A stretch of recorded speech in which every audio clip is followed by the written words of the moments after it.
हाय बच्चों। आज अपन को बात करनी है एक नए टॉपिक के बारे में जिसका नाम है स्क्रू गेज।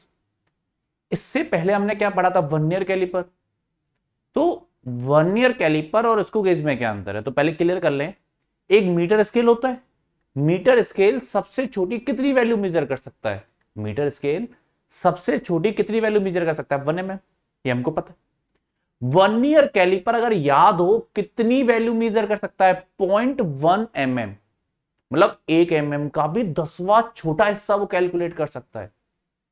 तो हमको क्या समझ में आया कि मीटर स्केल जो है वो बड़ी चीजों को मेजर करेगा, 1 mm 2 mm वाली को। और जो वर्नियर कैलिपर होगा वो उससे भी ज्यादा, जब एक्यूरेट मेरे को आंसर चाहिए हो, जो कि हमने वर्नियर कैलिपर के अंदर सीख रखा है, तो वो उसको एग्जैक्ट मेजर करने के लिए यूज करते हैं। जैसे 0.1 mm तक वो मेजर कर लेता है। स्क्रू गेज इतनी खतरनाक चीज है भाई, ये 0.01 mm तक कैलकुलेट कर सकती है। 1 mm metre scale, 0.1 mm vernier caliper और 0.01 mm स्क्रू गेज। इतनी खतरनाक चीज है ये। तो अगर मेरे को ज्यादा एग्जैक्ट रीडिंग चाहिए तो हम किसकी हेल्प लेंगे? स्क्रू गेज की हेल्प लेंगे। देखने में कैसा होता है, कैसे रीडिंग निकालते हैं, क्या लीस्ट काउंट होता है, वो सब बात की बात है। पहले मतलब समझ में आना चाहिए कब यूज करेंगे, जब हमको बहुत छोटी चीजों को मेजर करना हो। जैसे कि डायमीटर ऑफ वायर अगर अपन को निकालना है, जैसे कि मान लो अपने पास एक वायर है जिसका अपन को डायमीटर कैलकुलेट करना है, तो डायमीटर कैलकुलेट करने के लिए हम किसकी हेल्प लेते हैं? स्क्रू गेज की। ये बात तो समझ में आती है। तो स्क्रू गेज की स्ट्रक्चर क्या होती है पहले वो देख लो। देखने में कुछ ऐसा होता है हमारा भाई, बिल्कुल ऐसा होता है। ऐसे एक सर्कल सा एक बना हुआ होता है। ये देखो, दो मेन चीजें, फालतू की चीजों को तो ध्यान मत दो। दो इस पे मेन चीजें, एक है ये मेन स्केल, ये है मेन स्केल, ये है मेन स्केल। ये देखो लाइन दिख रही होंगी इस पे, ध्यान रखना। जैसे मैंने वर्नियर कैलिपर में कहा था कि जो वीडियो है वो अच्छी क्वालिटी में देखना ताकि हमें लाइनिंग दिखाई दे। इसलिए इस वीडियो को भी तुम्हें अच्छी क्वालिटी में देखना पड़ेगा, तभी तुम्हें समझ में आएंगी चीजें। तो ये है मेन स्केल। मेन स्केल पे क्या होती है? बड़ी, ये जो ये लाइन सी बनी हुई है, बड़ी बड़ी सी छोटी छोटी सी लाइन है, ये है मेन स्केल की लाइन। और ये है सर्कुलर स्केल। असली खेल इसी का है। जैसे वर्नियर कैलिपर में दो थे, एक मेन स्केल था, एक वर्नियर स्केल था। इसमें एक सर्कुलर स्केल होता है। इसमें देखो, सर्कुलर स्केल के अंदर, इसके अंदर 100 लाइन बनी हुई है। 90 तो ये है, 10 और बनी हुई है, दिख नहीं रही है वो चीज अलग है, लेकिन इसके अंदर 100 लाइन बनी हुई है। तो ये होता है मेन स्केल और ये होता है सर्कुलर स्केल। यही है जो एग्जैक्ट रीडिंग तुमको निकाल के देगा। यही है वो चीज जो बदतमीजी करेगी एग्जैक्ट रीडिंग निकालने के लिए। ये है सर्कुलर स्केल। ओके, तो क्या क्या हुआ, क्या क्या हुआ? मेन चीज है मेन स्केल और सर्कुलर स्केल, और नाम लिखे हुए हैं वो आराम से पढ़ लो, मजे करो जिंदगी में। काम क्या होता है? डायमीटर वायर कैलकुलेट कर लेता है। मतलब बहुत छोटी अगर हमें वैल्यूज हमें चाहिए तो हम इसकी बेचारे की हेल्प ले लेते हैं। कोई काम करे ना करे, कम से कम हमारे कुछ तो काम है। तो ये देखने में ऐसा होता है, देखो दिखा भी देते हैं। देखने में ऐसा होता है, ये दिख रहा होगा अपने पास। ये इसी का बड़ा वर्जन है, ये छोटू दिख रहा है हमारे पास। इससे बढ़िया जूम करके अपन देख ही रहे हैं सामने। तो ये है, ये होता है स्क्रू गेज। देखने में कुछ ऐसा होता है, दिख रहा होगा, दिख रहा है। ओके, ये स्क्रू गेज है। तो इसमें क्या है, ऐसे ये शीशा बना हुआ है जो हमारे कोई ऐसे कोई खास काम का है नहीं, बेचारा पकड़ने के काम आ जाता है, लोग पकड़ लिया। हाँ, मेन चीज है जिसको मैं घुमा रहा हूँ, ये देखो, इसके ऊपर ये जो चीज दिख रही है, इसके ऊपर ऐसे लाइन बनी हुई है, ये है सर्कुलर स्केल, ये है अपना मेन स्केल। और इसके ऊपर देखो, ये ध्यान से, अगर तुम्हें अगर ये चीज दिख रही हो तो गलती से ये वाली चीज, इसके ऊपर देखो थ्रेड बनी हुई रहती है। इसके ऊपर क्या बनी रहती है? थ्रेड। ये बहुत जरूरी चीज है, जो थ्रेड से बन रही है बहुत जरूरी चीज है। ये काम आएगी पूरे लेक्चर में, यही काम आएगी थ्रेड। ठीक है, तो बहुत जरूरी चीज होती है थ्रेड। तो देखने में ऐसा होता है, इसको क्या देखो, बेचारे छोटू से को अपने पास जब बड़ा वाला है, हमने खर्चा किया है, हमने बड़ा वाला खरीद के लाए, देखो कितना बड़ा है। ओके, तो ध्यान से, ये है सर्कुलर स्केल, ये है मेन स्केल, इसके ऊपर यहां मेन स्केल है, और ये है, ये थ्रेड है। क्या है? थ्रेड। तो भाई अगर हमको स्क्रू गेज को समझना है, स्क्रू गेज के बारे में जानना है कि ये बदतमीज काम कैसे करता है, कैसे दिमाग खराब करता है, तो उसके लिए सबसे पहले ये चीज पता होनी चाहिए जिसका नाम है पिच। वो क्रिकेट वाली पिच नहीं, की पिच ना हो बेटा। पिच यहाँ पे कोई एक अलग चीज है। पिच का मतलब होता है, जो थ्रेड दिख रही है तुम्हें, ये थ्रेड दिख रही होंगी इसमें, तो मेरे वाले में नहीं दिख रही, तो क्या हुआ, मेरा तो छोटा था लेकिन ये वाला तो बड़ा है। तो ध्यान से, ये क्या दिखाई दे रहा है कि उसके अंदर तो छोटी छोटी थ्रेड थी, वो अपन को दिख नहीं रही थी। मेरे वाला का जो था उसमें छोटी छोटी थ्रेड थी, वो नहीं दिख रही होंगी। इसमें तो दिख रही है, देखो। तो दो के बीच में जो ये गैप होता है, दो थ्रेड के बीच में जो गैप होता है उसको बोलते हैं पिच। दो थ्रेड के बीच के गैप को हम क्या बोलते हैं? पिच बोलते हैं। इतनी सी बात है। और पहले क्लियर कर दूं, पिच के बिना ये बकवास है, ये टॉपिक। पिच नहीं तो ये टॉपिक नहीं। तो पिच सबसे जरूरी चीज है, लगभग हर न्यूमेरिकल में काम आने वाला है। तो ध्यान से, दो थ्रेड के बीच के गैप को अपन क्या बोलते हैं? पिच बोलते हैं। कि जो इसके अंदर थ्रेड बनी हुई है उसको क्या बोलते हैं? पिच। तो पढ़ो, the pitch of the instrument is the distance between two conjugative thread of the screw. समझ में आई? इंग्लिश में लिख रहा है, हमने पहले हिंदी में बोल दिया था, कोई दिक्कत नहीं है। कि दो थ्रेड के बीच के जो गैप है उसको हम क्या बोलते हैं? पिच बोलते हैं। लेकिन ये आती कैसे है कि गैप है कितना आखिरकार? ये हमें देख के तो पता चल नहीं रहा। अरे भाई, मैं देख के पता चला लूंगा क्या कि कितना गैप है? आयरन मैन थोड़ा ना कि जा से आके हमें को बता देगा कि इसके बीच का गैप इतना है। तो हमें क्या करना है? ये लाइन पढ़नी है आगे की, which is equal to distance move by screw due to one complete rotation of the cap. अब ये क्या बकवास है? पता होना चाहिए, समझ में आनी चाहिए, नहीं तो चैप्टर बकवास हो जाएगा, मतलब टॉपिक बकवास हो जाएगा अपना। तो देखो मैंने क्या किया, ये चीज दिख रही है, ये इसको हमने घुमाना स्टार्ट किया। हमने इसको घुमाना स्टार्ट किया। जब ये घूमेगा तो घूमने की वजह से एक राउंड लगाना है। जैसे यहां पे 0 है तो घुमा के दोबारा 0 लाना है, एक राउंड लगाना है। तो एक राउंड में ये कितना सरका मेन स्केल पर? ये मेन स्केल दिख रहा है। तो जैसे मैंने इसका एक राउंड कंप्लीट किया, एक राउंड में मेन स्केल कितना सरका, वही क्या होती है? पिच होती है। दोबारा सुनना बात को, पिच क्या होती है? दो थ्रेड के बीच का गैप।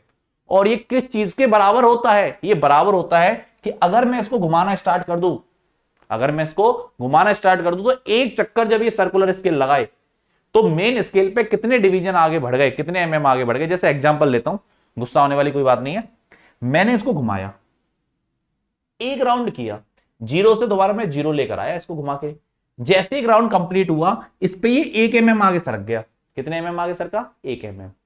तो जो पिच है, जो दो कॉन्जुगेटिव थ्रेड के बीच का गैप है, वो 1 एमएम होगा। कितना होगा? 1 एमएम। टफ हो गया?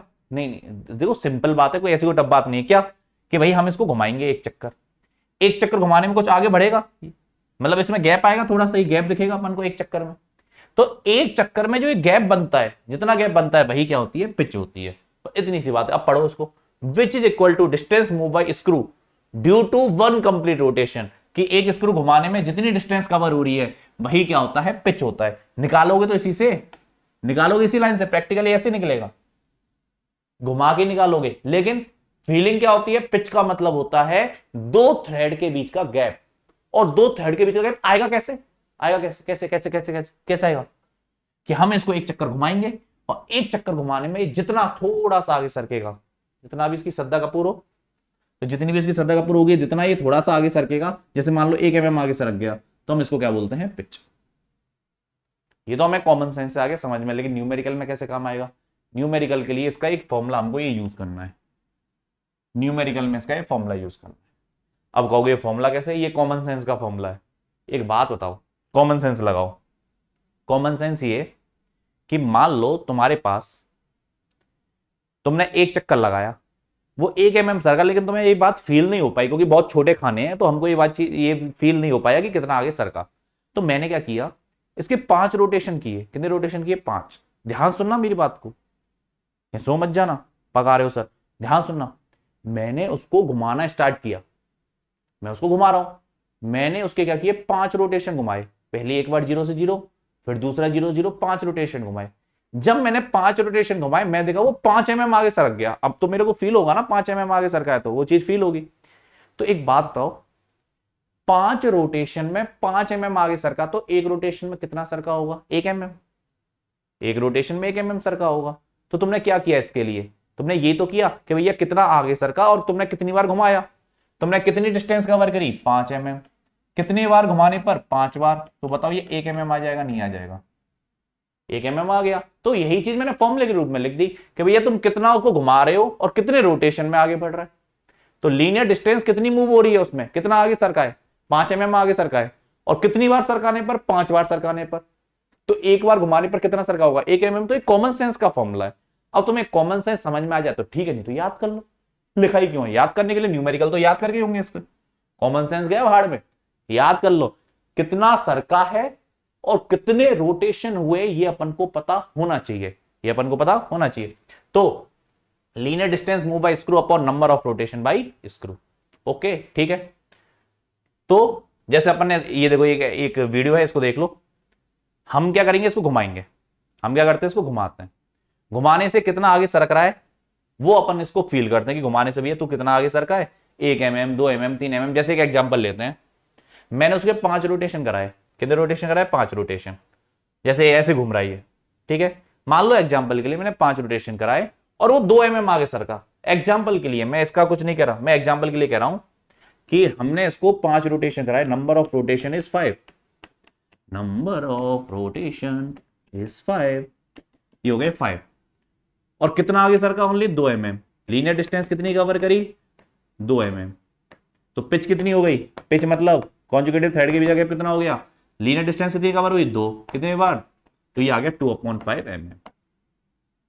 ये अपन को एक तरीका है, फॉर्मूला याद होना चाहिए कि लीनियर डिस्टेंस कितनी कवर करी और कितने रोटेशन में करी, ये अपन को पता होना चाहिए। बोलोगे दिक्कत, क्या दिक्कत, कैसे बताओगे भी, इससे याद कर लो, टेंशन नहीं, ठीक है। तो पिच क्या होती है, पिच याद करो पहले, पिच अपने मन में चलाओ। पिच मतलब 2 थ्रेड के बीच का गैप आएगा कैसे, लीनियर डिस्टेंस कवर कितनी हुई अपॉन नंबर ऑफ रोटेशन। बस ये ध्यान रखो, अब समझ में आ जाए, ठीक है। फॉर्मूला याद करो यार, करना पड़ेगा। ओके, अब आता है लीस्ट काउंट। लीस्ट काउंट तो पता होगा ना, पहले सिखा रखा है। लीस्ट काउंट होता है सबसे छोटी कितनी वैल्यू मेजर कर सकता है कोई भी इंस्ट्रूमेंट। कोई भी इंस्ट्रूमेंट इस दुनिया में सबसे छोटी कितनी वैल्यू मेजर कर सकता है, सबसे छोटी। जैसे मीटर स्केल कितनी करता है, 1 mm, तो वो उसका लीस्ट काउंट है। वर्नियर कैलिपर कितना कर रहा था, 0.1 mm, वो उसका लीस्ट काउंट। ये अगर 0.01 mm कर रहा तो ये इसका लीस्ट काउंट। लेकिन भाई न्यूमेरिकल के हिसाब से लीस्ट काउंट अलग अलग हो सकते हैं, वो तो हम जनरल बात करते हैं। तो लीस्ट काउंट का एक फॉर्मूला भी होगा, तो ये है लीस्ट काउंट का फॉर्मूला। देखो वर्नियर कैलिपर का अलग है और इसका अलग है, इसका फॉर्मूला अलग है और वर्नियर कैलिपर का अलग है। तो इसलिए पहले दिमाग में वर्नियर कैलिपर को अलग रखना। देखो वर्नियर कैलिपर है, इसके कंपेयर में टफ टॉपिक, उसमें दो तरीके से लीस्ट काउंट निकालना पड़ रहा था, तो वो उस वीडियो में देख लेना। लेकिन स्क्रू गेज के अंदर, या माइक्रोमीटर, इसको माइक्रोमीटर भी बोल देते हैं, स्क्रू गेज के अंदर जो हमें लीस्ट काउंट निकालना है, केवल इसी सिंपल फॉर्मूले से निकालना है। ये सिंपल है, इसको यूज करना बहुत ज्यादा आसान है। क्या फॉर्मूला है, पिच तो तुम्हें निकालनी आती है, या कितनी डिस्टेंस कवर करी अपॉन कितने रोटेशन में करी, तो बीच का गैप आ जाएगा, थ्रेड वाला वही आ जाएगा। Number of division on circular scale. जैसे एक एग्जांपल लेते हैं, गुस्सा होने वाली कोई बात नहीं। मान लो पिच आ गई 1 mm, पिच आ गई हमारे पास, पिच आ गई 1 mm, पिच आ गई 1 mm। नंबर ऑफ डिवीजन इस पे कितने बन रहे हैं, देखो 100 बन रहे हैं, देखो ध्यान से। 90 यहां तक और 10 ये, और तो कितने हो गए, 100। 90 तो लिख ही रहे हैं, और उसके बाद 10 और है 0 तक पहुंचने के लिए, तो 100 है डिवीजन। तो 100 डिवीजन हो गए। तो भैया पिच है 1 mm और डिवीजन कितने हैं, 100, तो 0.01 mm ऐसे निकालेंगे। तो 2 फॉर्मूले हो गए भैया, और पूरा स्क्रूएज खत्म है इन 2 फॉर्मूलों के ऊपर। 2 फॉर्मूले बस, इन 2 फॉर्मूलों पे पूरा स्क्रूएज कंप्लीट है। एक बार याद करा दूं, मेरे साथ बोलो, पिच का फॉर्मूला क्या है, बोलो बोलो, पिच का फॉर्मूला क्या है, लीनियर डिस्टेंस कितनी कवर कर रहा है upon number of rotation. Least count का formula pitch upon number of division. बस ये 2 फॉर्मूले, पहले पिच निकालो, पिच आ गया तो लीस्ट काउंट आ जाएगा। तो पिच आ गई हमारे पास 1 mm, 5 रोटेशन में 5 mm सर का था, और 100 डिवीजन दिख ही रहे मेरे को, तो ये हो गया 0.01 mm। बड़ा सिंपल सा काम है, देखो सिंपल टॉपिक है बिल्कुल, यार टेंशन लेने की जरूरत है नहीं। ये क्वेश्चन करो, अभी समझ में आ जाएगा। सबसे बढ़िया क्वेश्चन टाइम पास करने के लिए।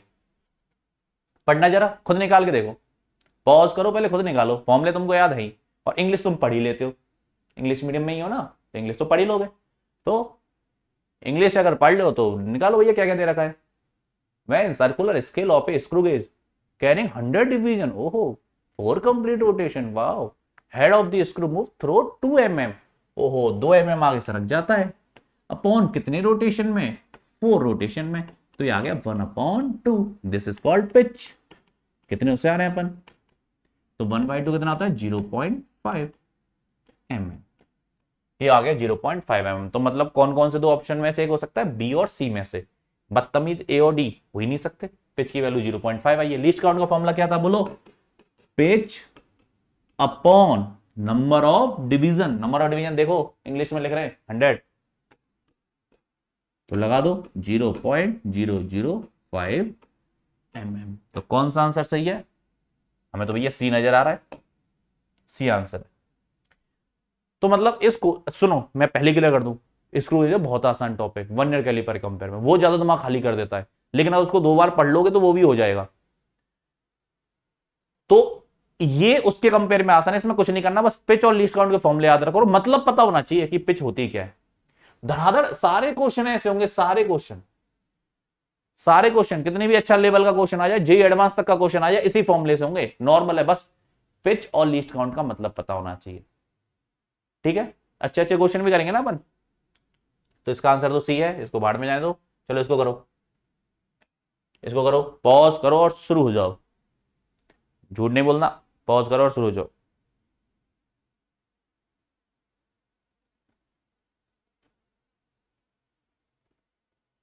हो गया? अरे बेटा पॉज कर लिया करो, मेरे कराने का इंतजार करना जरूरी होना है।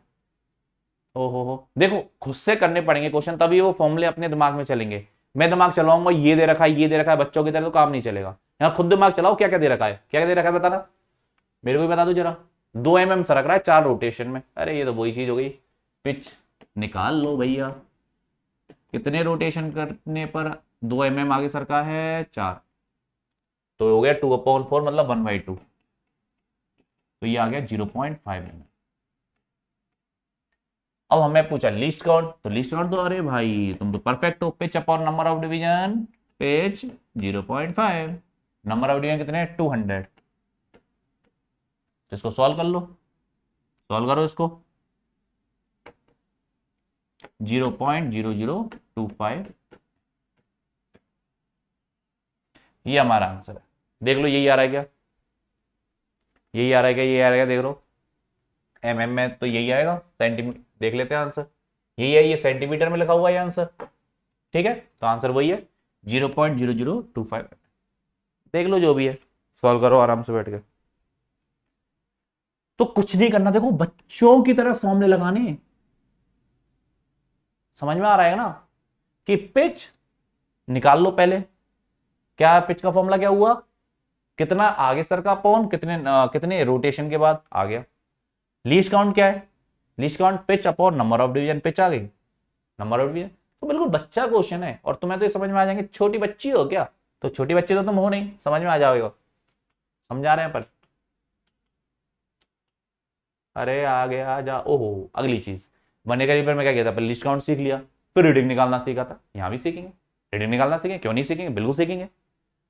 चलो सीखो, रीडिंग निकालना सीखते हैं। रीडिंग निकालने का तरीका वही है, मेन स्केल की रीडिंग देख लो कितनी है, प्लस सर्कुलर स्केल का कौन सा डिवीजन इस लाइन पे कोइंसाइड कर रहा है। जैसे इसको बोलते हैं रेफरेंस लाइन, क्या बोलते हैं इसको, रेफरेंस लाइन। दिख रहा है ना, क्या बोलते हैं इसको, रेफरेंस लाइन। ये रेफरेंस लाइन हो गई, ये रेफरेंस लाइन, ये ओवरलैप कर रही है, तो कौन सा डिवीजन इस पे कोइंसाइड कर रहा है वो अपन को देखना है सर्कुलर। जैसे 30 है तो 30 के बाद एक बड़ा, 30 के बाद पहला वाला आ रहा है, तो इसको बोलते हैं 31। Very good, 31। हो हाँ, तो कौन सा डिवीजन कोइंसाइड कर रहा है वो अपन को देखना है रेफरेंस लाइन के साथ, और लीस्ट काउंट का मल्टीप्लाई कर देना है। सर समझ नहीं आया, तो हमने कब समझाया ज्यादा, अगला क्वेश्चन देखो अभी समझ में आ जाएगा। ऐसे कैसे नहीं आएगा बदतमीज, समझो। चलो समझते हैं। देखो सबसे पहले इसको पढ़ते कैसे हैं, पहले लिखते हैं मेन स्केल की रीडिंग, पहले प्लस लीस्ट काउंट और सर्कुलर स्केल का कौन सा डिवीजन कोइंसाइड हो रहा है रेफरेंस लाइन के साथ। रेफरेंस लाइन ये वाली होती है, ये मिल गई अच्छे बच्चों की तरह। ओके चलो पढ़ो मेन स्केल की रीडिंग। अब देखो इसमें लिखा हुआ है कि इसको पढ़ो, देखो जो ये शीट में क्वेश्चन देते हैं वो इसी तरीके से देते हैं। ये शीट का ही क्वेश्चन है, ध्यान से देखो। In complete rotation the screw advance by 1 mm, मतलब मैं इसका अगर एक चक्कर लगाता हूं तो वो 1 mm आगे सरक जाता है। तो इसका मतलब पिच है, पिच कितनी हो गई 1 mm, पिच कितनी होती है 1 mm। अरे देखो ध्यान से, पहले दिमाग चलाओ। मैं बार बार एक चीज पे मेहनत कर रहा हूं, पिच क्या होती है। पिच का मतलब होता है कि एक रोटेशन में वो कितना आगे सरका, यही होता है। एक रोटेशन में कितना आगे सरका, तो क्वेश्चन में दे रखा है कि इन कंप्लीट रोटेशन, एक रोटेशन के अंदर स्क्रू 1 mm आगे सरक गया, तो यही तो पिच होती है। तो वो अलग अलग तरीके से दे सकता है ना, मैं यही तो कहना चाह रहा हूं कि पिच का मतलब पता होना चाहिए। 2 थ्रेड के बीच का गैप बोल लो चाहे इसको, एक रोटेशन में कितना आगे सरका वो हो गया, या linear distance upon number of rotation. तीनों में से कोई सा भी तरीका अपन यूज कर सकते हैं। ध्यान रखना इस चीज को, बहुत जरूरी है। एक रोटेशन में कितना आगे सरका पता होना चाहिए। तो पिच हो गई 1 mm। तो मैंने तुम्हें 3 तरीके से पिच तुम्हारे दिमाग में बैठा दी। दोबारा सुन लेना इस बात को। दो थ्रेड के बीच का गैप, दो थ्रेड के बीच का गैप हो सकता है, उसको भी पिच बोलेंगे। या एक रोटेशन में कितना आगे सर का, वो भी पिच है। या linear distance upon number of rotation, वो भी पिच है। तो तीनों दिमाग में इमेज होनी चाहिए कि किसी भी तरीके से तुम्हारे सामने परोस सकता है। अरे चीज वही है, रिश्ता वही है, सोची तो नहीं है। तो पिच होगी हमारी 1 mm। ओके, लीस्ट काउंट निकालो, होगी जरूरत पड़ेगी 1/100। Pitch upon number of division, तो 0.01 mm, 0.01 mm। तो देखो मेन स्केल की रीडिंग कितनी है, देखो मेन स्केल की रीडिंग पढ़ते हैं। 1 mm, 2, 3, 4, 5 लिख रहा है, 5, 6, 7, 8, 9, 10 और ये हो गया 11। 11 तक दिख रहे हैं, तो ये हो गया 11 mm प्लस। ये तो मेन स्केल कितना दिखाई दे रहा है पहले वो देख लो। मेरे को दिखाई दिया 11, मैंने लिख लिया 11 plus least count. Least count आया 0.01, 0.01 इंटू सर्कुलर स्केल का कौन सा डिवीजन कोइंसाइड हो रहा है, गिनती आती है गिनो। 61, 62, 3, 4, 5, 65। ओ हो गया 65। तो 11 प्लस 0.65, तो 11.65 mm, ये मेरा आंसर होगा। देख लेते ये आंसर, बिल्कुल यही आंसर 11.65। तो शीट में इस तरीके से डिजाइन बना के क्वेश्चन देते हैं। देखो अगर हमें कुछ भी सीखना है तो पूरी स्टेप फॉलो करनी है। सबसे पहले पिच आनी चाहिए, फिर लीस्ट काउंट होना चाहिए, फिर उसके बाद रीडिंग पढ़ना सीखा। पहले पिच निकाल लो, दे रखी है, उसके बाद लीस्ट काउंट पहले निकाल लो, तब जाके तीसरी लेवल पे पहुंचोगे। पता चला सीधे रीडिंग निकालना सीखना है, भैया पहले ये देख लो। तो मेन स्केल की रीडिंग पढ़ना आ गया, साफ साफ दिख रहा है मेन स्केल के 11 mm दिख रहे हैं, क्योंकि एक हिस्सा 1 mm को बता रहा है, एक हिस्सा 1 mm को बता रहा है, एक रोटेशन में 1 mm। और ये कौन सा कोइंसाइड कर रहा है रेफरेंस लाइन पे, 65, बस कर दिया। और उसमें लीस्ट काउंट का मल्टीप्लाई। एक और करते हैं, एक और करते हैं, गुस्सा होने वाली कोई बात नहीं, एक और करेंगे, एक और करेंगे। नहीं समझ में आया कोई बात नहीं, इससे समझ में आ जाएगा, पढ़ो इसको। ये शीट में इस टाइप का भी क्वेश्चन होता है। क्या लिख रहा है इसमें जरा पढ़ना, in complete rotation screw advance by ½ mm। मतलब एक रोटेशन में वो केवल आधा mm सरकता है।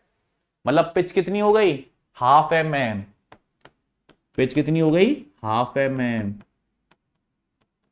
मतलब 1 mm से भी छोटे छोटे खाने बन रहे हैं यहाँ पे। 1 mm से, ये देखो खाने बनाने का तरीका देखो इसको।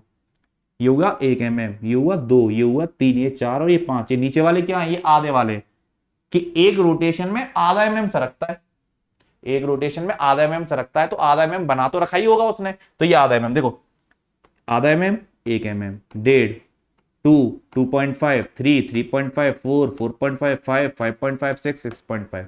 तो इन वालों न्यूमेरिकल के अंदर जिनमें पिच ½ mm होती है, उसमें ये वाले, ये जो लाइन है, ये दूसरे वाली जो है ½ mm वाली, ये लाइन भी वो बना सकता है। और ये बात पता होनी चाहिए कि एडवांस लेवल पे क्वेश्चन इस तरीके पे आ जाता है। हमारे दिमाग में इमेज क्या होती है, मैं क्यों करा रहा हूं इस वाले क्वेश्चन, हमारे दिमाग में इमेज होती है एक के बाद दूसरा एमएम मिलेगा, दूसरे के बाद तीसरा ही मिलेगा। ऐसा जरूरी नहीं है। अगर पिच ½ mm है तो वो इस तरीके से आधे आधे एमएम के भी खाने बनाएगा, जिससे हमारे पास और ज्यादा सही बढ़िया तरीके से रीडिंग आ रही है। तो पिच है मेरे पास 0.5, लिस्ट काउंट निकाल लो, 0.5/50। नंबर ऑफ डिवीजन कितने हैं, 50 है, ठीक है ना। तो लीस्ट काउंट तो वही आ रहा है 0.01 mm, लीस्ट काउंट तो वही आ रहा है इसका। लेकिन इसका बनाने का तरीका क्या है, बनाने का तरीका इसने 85 डिवीजन बनाए केवल इसके अंदर, इसने नहीं बनाए 100 डिवीजन, इसने बनाया केवल 50 डिवीजन और इसको आधे आधे एमएम की पिच बना दी इसकी। वो उसका तरीका, हमें क्या मतलब पड़ा, हमें साइंटिस्ट नहीं बनना भाई, हमें कंपनी नहीं खोलनी स्क्रू गेज बनाने की, खोलनी है तो बड़े होके खोल देना। लेकिन हमें क्या समझना है कि पिच का मतलब क्या होता है। पिच का मतलब है एक रोटेशन में कितना सर का, ½ mm के खाने हैं उसके पास। तो पिच 0.5 mm, सुन रहे हो ना, पिच कितनी है 0.5, लिस्ट काउंट निकाल लिया, ठीक है। पढ़ना सीखो, पढ़ना सीखो। 6.5 तक दिख रहा है मेरे को, दिख रहा है, प्लस 6.5 दिख रहा है। और कितनी रीडिंग आ रही है, 41, 42, 43, 43 वाला कोइंसाइड कर रहा है। लीस्ट काउंट हो गया 0.01, तो ये हो गया 6.5 प्लस 0.43, तो ये कितना आ रहा है 6.93 mm। 6.93 वही आ रहा है आंसर, तो आंसर कैसे गलत आएगा, 6.93 mm। तो तरीका वही है पढ़ने का कि भैया पिच कितना है निकालो, पहले क्वेश्चन में दिया हुआ है, कैसे भी दिया हुआ उसकी लैंग्वेज समझो, लीस्ट काउंट निकालो, रीडिंग पढ़ लो, कर लो, और कितना कोइंसाइड कर रहा है बस ये पता होना चाहिए। तो समझ में आ जाए, ठीक है, नहीं आया तो इसको, इस चीज को दोबारा देख लेना, समझ में आ जाएगा, कोई खास टफ चीज है नहीं। तो ध्यान से, कि आधे आधे एमएम के भी खाने बना लेता, वो बदतमीज है, वो कुछ भी कर सकता है वो। चलो ये क्वेश्चन तुम्हारे होमवर्क में, खुद तो कुछ करो, बैठो आराम से। सर आप ही कराते रहो, करो इनको खुद, ठीक है, अभी करने होमवर्क लिख रहा है लेकिन करने अभी है, मैं नहीं बता रहा इनको। ये रहे इनके आंसर, चलो बाद में कर लेना, तुम्हारे मन करे बाद में कर लेना, इनके आंसर है, ये आंसर आने चाहिए तुम्हारे, ये आंसर आने चाहिए तुम्हारे, ध्यान से देख लो, देख लो भाई,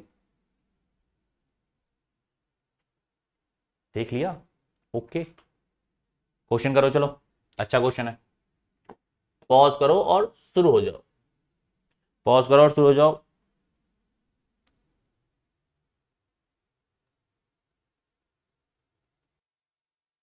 हो गया, अच्छा क्वेश्चन है। देखो क्या कहा है क्वेश्चन में, पहले क्वेश्चन पढ़ना हमको आना चाहिए, ठीक है, इंग्लिश में क्वेश्चन लिखा है तो थोड़ा हिंदी कर लेते हैं बेचारे की। 10 rotation of the cap of screw gauge, 10 rotation है ऑफ इसको इक्वलेंट टू 5 mm, तो हम तो पिच निकाल सकते हैं भैया, पिच हमको आती है, कहां भाग गया,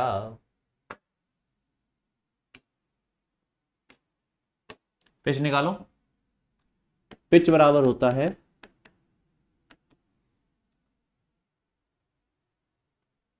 कितना आगे सर का 5 mm, कितने रोटेशन में 10 रोटेशन में, तो ये आ गया 1/2 मतलब 0.5। ये चीज तो सबको आती, इतनी प्रैक्टिस हमने कर रखी भैया, गुस्सा होने वाली बात नहीं इसमें।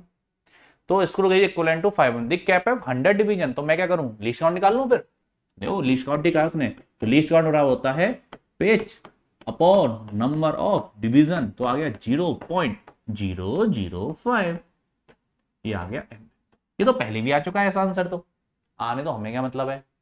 फाइंड द लीस्ट काउंट, अब है ये असली चीज, रीडिंग पढ़ना, रीडिंग पढ़ना आता है ना, मेन स्केल की रीडिंग कितनी है वो देख लो, प्लस लीस्ट काउंट में कितने डिवीजन कोइंसाइड कर रहे थे रेफरेंस लाइन के साथ, उसको देख लेंगे।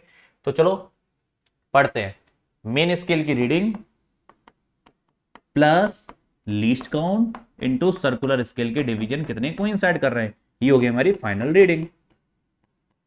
तो फाइनल रीडिंग कितनी होगी, मेन स्केल की रीडिंग पढ़ते हैं, a reading taken for the diameter of wire shows 4 complete rotation, उसने बिल्कुल दूर दूर तक नहीं कहा मेन स्केल पे कितनी रीडिंग है, उस बदतमीज का कहना वो 4 रोटेशन कंप्लीट करता है। तो एक बात बताओ, एक रोटेशन में कितना आगे सरका वो पिच होता है नहीं होता, गुस्सा मत हो ना, लेकिन कॉमन सेंस चला सकते हो कि एक रोटेशन में कितना आगे सरका वो पिच होता है, ठीक है। तो 4 रोटेशन में कितना आगे सरकेगा वो इसकी रीडिंग हो जाएगी नहीं हो जाएगी, देखो मैं लिख देता हूं पहले, 4 रोटेशन सरका और एक रोटेशन में आगे सरकता है 0.5, तो बताओ 4 इंटू 0.5 आगे सरकेगा नहीं सरकेगा, अरे अरे रे रे रे, जैसे मान लो ये देख तो कुछ नहीं रहा वैसे टाइम पास के लिए, कि हमारे पास हमें पता है पिच का मतलब होता है एक रोटेशन में कितना आगे सरका, एक रोटेशन में मान लो 1 mm आगे सरका, हम दूसरा डाटा ले रहे हैं, ठीक है, एक रोटेशन में 1 mm आगे सरका, मैंने तुमसे कहा कि भाई मैंने इसकी जब रीडिंग निकाली तो मैंने 4 रोटेशन पूरे किए, तो बताओ ये मेन स्केल पे कितना आगे सरका होगा, 4 रोटेशन कंप्लीट तो 4 mm सरका होगा, क्योंकि एक रोटेशन से 1 mm आगे सरकता है। तो वही तो इसमें कहा है कि उसने 4 रोटेशन कंप्लीट किए और पिच का मैंने उसमें कर दिया मल्टीप्लाई, जैसे मैंने पिच इसमें 1 mm मानी थी, इसमें पिच कितनी आई है 0.5 mm आई है, प्लस लीस्ट काउंट का मल्टीप्लाई कर दो 0.005 इंटू सर्कुलर के कितने डिवीजन है 35, इसको अपन को सॉल्व कर लेना, यही अपन आंसर होगा। बस तरीका क्या है, तरीके पे ध्यान दो, तरीका क्या है, आंसर है 2.175, ठीक है, याद कर लेना, सॉल्व करके आ जाएगा 2.17, ठीक है। लेकिन तरीका क्या है कि ये क्वेश्चन कराने का मकसद है ये रीडिंग पढ़ना, कि 4 रोटेशन है तो कितनी रीडिंग होगी, तो भाई जैसे एग्जांपल के लिए एक रोटेशन से वो 0.5 mm दिखाता है, एक रोटेशन में वो 0.5 mm दिखाता है, तो 4 रोटेशन में वो कितना दिखाएगा, एक रोटेशन में कितना दिखाता है 0.5 mm, तो 4 रोटेशन में वो कितना दिखाएगा 0.5 इंटू 4, इतनी रीडिंग दिखा देगा वो, मतलब 2 mm दिखा देगा, और इसको मल्टीप्लाई कर लो आ जाएगा 2.175। तो सिंपल क्वेश्चन था, हो गया। पॉज करके दोबारा सॉल्व कर लो बिना देखे, ठीक है। चलो अब आगे बढ़ते हैं। एरर, जैसे वर्नियर कैलिपर में एरर होती है, सेम टू सेम बदतमीज में भी एरर होती है। होते भैया वीआईपी इंस्ट्रूमेंट आ जाते हैं, कई बार खराब हो जाते हैं, खराब इंस्ट्रूमेंट भी आ जाते हैं। तो देखो, अगर सर्कुलर स्केल का डिवीजन मेन स्केल के 0 पे कोइंसाइड कर रहा है तो कोई एरर नहीं है, नो एरर, कोई एरर नहीं है, बढ़िया क्वालिटी वाला है, आईएसआई मार्क। अच्छा, लेकिन ये बदतमीज देखना जरा, इसका 0 नीचे है और इसका 0 ऊपर है, प्लस सर्कुलर स्केल के डिवीजन से इसका 0 जो सर्कुलर स्केल का डिवीजन है वो मेन स्केल की रेफरेंस लाइन है 0 से किधर है, नीचे है, तो इसको बोलते हैं पॉजिटिव एरर। इसको क्या बोलते हैं, पॉजिटिव एरर। दोबारा, कि अगर 0 पे 0 है तो कोई एरर नहीं, लेकिन अगर 0 नीचे सरक गई तो ये कौन सी एरर होगी, पॉजिटिव एरर होगी।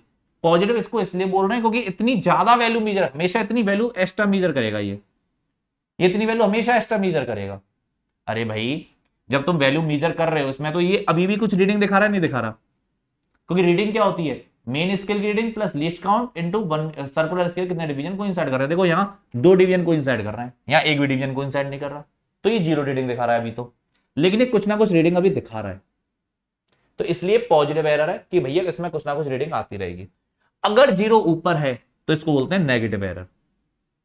अगर 0 ऊपर है तो नेगेटिव एरर, क्योंकि ये कम रीडिंग दिखाता है। तो दोबारा ध्यान से, अगर 0 पे 0 है तो पॉजिटिव एरर, 0 नीचे है तो पॉजिटिव एरर, 0 ऊपर है तो नेगेटिव एरर। और ये चीज दिमाग में अच्छे से बैठा लेना भाई, कि 0 नीचे है तो पॉजिटिव एरर, 0 ऊपर है तो नेगेटिव एरर। क्यों कह रहा हूं ये बात मैं इसलिए कह रहा हूं क्योंकि जब क्वेश्चन आते हैं हमारे पास तो पहले ये पहचानना होता है कि नेगेटिव एरर है या पॉजिटिव एरर है।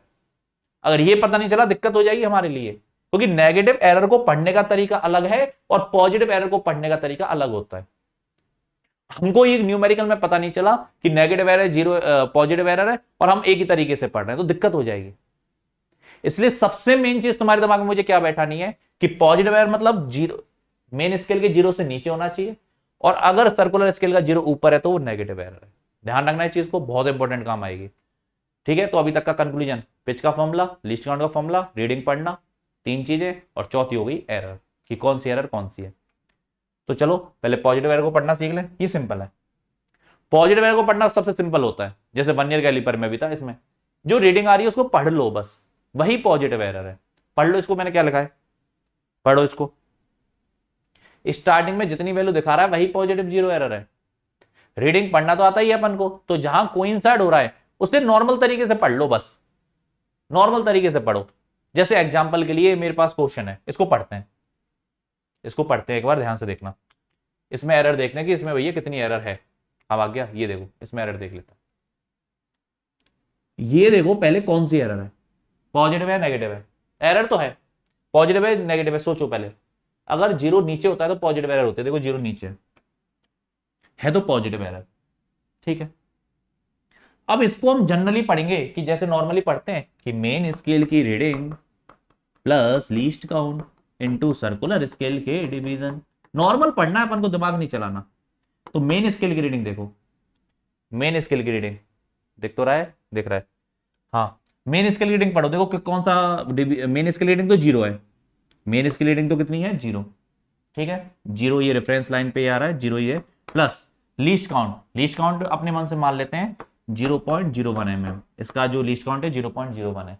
कौन सा डिवीजन को इंसर्ट कर रहा है देखना देगा ध्यान से, 10 के बाद 11वां को इंसर्ट कर रहा है तो 11 का कर दो मल्टी, बस ये काम है। ये जो आया इसी को है कहेंगे अपन पॉजिटिव एरर। कितना आया, तो ये हो गया 0.11, ये हमारी एरर है 0.1 mm। ये 0.11 mm को हमेशा ज्यादा दिखाएगा, तो ये पढ़ने का हमारे पास तरीका होता है, ये हमारे पास पढ़ने का तरीका होता है। ठीक है, तो वो मैंने mm में लिखा है, ये सेंटीमीटर में लिखा है, इस पे ध्यान मत देना, लेकिन तरीका देखो कि कितना वो आगे है उसको देख लो। नॉर्मल रीडिंग पढ़ना यार, देखो जैसे ये कहां है, ये वाला डायग्राम देखो, इस पे से खाली करता हूं इसको मैं। देखो कितने, मान लो इसका लीस्ट काउंट जो है वो एग्जांपल के लिए इसका भी लीस्ट काउंट वो है 0.01 mm, समझने के लिए, ठीक है। अब देखना इसका जो जीरो है, इसका जो जीरो है वो यहां है नीचे, मतलब पॉजिटिव एरर, एक दो कितनी लाइन कोइंसाइड कर रही है, दो। तो देखो लीस्ट काउंट में किसका मल्टीप्लाई कर दो, दो का, कितनी कोइंसाइड कर रही है, मेन स्केल की रीडिंग तो जीरो ही है, इस पर तो जीरो दिख रहा है, तो 0 + 0.02 कितना होगा, 0.02 mm, मतलब ये क्या है, ये पॉजिटिव एरर है इतना, ये 0.02 mm हमेशा दिखाएगा। तो एरर निकालना बहुत बहुत बहुत आसान, पॉजिटिव एरर निकालने का तरीका है नॉर्मली जो लिख रहा है उसको पढ़ लो। अरे यार नॉर्मली जो लिख रहा है वही तो पढ़ना है अपन को, नॉर्मली क्या दिखाई दे रहा है वो पढ़ना है, नेगेटिव एरर का तरीका अलग होता है, पता है। पॉजिटिव एरर में तो जो लिख रहा है बस वो पढ़ लो, जैसे ये पढ़ा था 11 खाने दिख रहे थे सर्कुलर स्केल पे, 11 को इंसर्ट कर रहे थे, लीस्ट काउंट का मल्टीप्लाई कर दो, ये तो जीरो ही रहेगा, तो 0.11 mm पूरा टाइट कर देते हैं। जैसे हमें कैसे निकालनी है एरर, हम एरर निकालने क्या करते हैं, इसको पूरा टाइट कर देंगे जितने हमारे बस की है, ये पूरा टाइट कर दो पहले, तो ये पूरा टाइट कर दिया। अब देखेंगे वो जीरो वाली बात कि जीरो के साथ, तो भैया जब पूरा टाइट कर दोगे तो मेन स्केल पे तो जीरो ही आएगा, लेकिन इसका जीरो सर्कुलर स्केल का ऊपर है या नीचे है वो अपन को देखना है, ठीक है ना। करेक्शन बाद में, पहले देखो अब नेगेटिव एरर को कैसे कैलकुलेट करता है, नेगेटिव एरर को कैसे कैलकुलेट करता है। तो नेगेटिव एरर को कैलकुलेट करने का तरीका थोड़ा सा अलग है। देखो इसमें क्या लिख रहा है, पहले ये देखो कोइंसाइड सर्कुलर स्केल के डिवीजन कितने हैं, कौन सा कोइंसाइड कर रहा है, जैसे एग्जांपल हम इसी से ले लेते हैं, कोइंसाइड कर रहा है देखो हमारा 46, टोटल इसमें 50 है, 50 डिवाइड कर रखे हैं, और ये है 46 वाला, ठीक है, 46 वाला कोइंसाइड कर रहा है, ओके। तो टोटल सर्कुलर स्केल पे कितने डिवीजन थे, 50, उसमें से कोइंसाइड वालों को कर दो माइनस, कितने बच गए, 4। अब इसका करोगे लीस्ट काउंट से मल्टीप्लाई, जैसे लीस्ट काउंट 0.01 है तो ये है नेगेटिव एरर। नेगेटिव एरर निकालने का तरीका क्या है, नेगेटिव एरर निकालने का तरीका है कि पॉजिटिव एरर तो नॉर्मल पढ़ लो, उसको छोड़ो, दिमाग में इमेज बनाओ कि पॉजिटिव एरर होगी तो ये करूंगा, नेगेटिव एरर होगी तो ये करूंगा, फ्लो चार्ट में तो अलग अलग बना लो कि भाई पॉजिटिव एरर ये, नेगेटिव एरर ये। अब मैं क्या कहना चाह रहा हूं कि नेगेटिव एरर कैसे कैलकुलेट होगी, देखो बड़ा सिंपल सा तरीका है नेगेटिव एरर को कैलकुलेट करने का, क्या कि भाई हमारे पास कितने डिवीजन कोइंसाइड कर रहे हैं पहले वो देखो, पहले ये देख लो नेगेटिव एरर है, कंफर्म कर लो कि भैया जीरो ऊपर है, नेगेटिव एरर है। अब कितने डिवीजन कोइंसाइड कर रहे हैं वो देखो, हमारे भैया कर रहा है 46 डिवीजन कोइंसाइड कर रहा है, लेकिन सीधे सीधे इसका लीस्ट काउंट से मल्टीप्लाई नहीं हुआ, लीस्ट काउंट से मल्टीप्लाई होगा, पहले टोटल कितने थे 50, उसमें से माइनस कर दो 46 जो कोइंसाइड कर रहा है, और उसका करो लीस्ट काउंट से मल्टीप्लाई, वो है नेगेटिव एरर, वो है नेगेटिव एरर। जैसे इसमें देखो ये नेगेटिव एरर है एक, ठीक है। अब नेगेटिव एरर है तो इसका जो जीरो है, ये नेगेटिव एरर है तो इसका कौन सा वाला कोइंसाइड कर रहा है, देखो ऊपर लिखा हुआ है, देखो 090 सब लिखा हुआ है, ठीक है। देखो जीरो यहां पर है, इसका जीरो है, मतलब ये नेगेटिव एरर है। अब जरा देखो कौन सा वाला कोइंसाइड कर रहा है, कोइंसाइड कर रहा है हमारा 90 वाला, कौन सा वाला कोइंसाइड कर रहा है, 90 वाला, रेफरेंस लाइन के साथ हमारा 90 वाला कोइंसाइड कर रहा है। अब 90 वाला जब कोइंसाइड कर रहा है तो टोटल है 100, 90 वाला कर रहा है तो माइनस कर दो उसको, आगे 10, 10 का करोगे लीस्ट काउंट से मल्टीप्लाई, 10 का करोगे लीस्ट काउंट से मल्टीप्लाई, 0.01 mm तो ये ले लो। ये तरीका होता है हमारे पास नेगेटिव एरर निकालने का, ठीक है। तो नेगेटिव एरर निकालने का तरीका अलग है, सर्कुलर स्केल कितने डिवीजन कोइंसाइड कर रहे हैं उसको टोटल से माइनस करके लीस्ट काउंट से मल्टीप्लाई कर दो, ठीक है। अब एक क्वेश्चन है, अच्छा एक बात और क्लियर, कि मान लो तुम्हारे आंसर में कोई एरर आ गई, चाहे पॉजिटिव एरर हो नेगेटिव एरर हो, कैसे कैलकुलेट करोगे, फाइनल आंसर, फाइनल आंसर क्या होगा, फाइनल आंसर बराबर, फाइनल आंसर कितना होगा कि भैया जो तुम्हारी मेन जो फाइनल रीडिंग आई, जो तुम्हारे वहां पे रीडिंग जो आई है,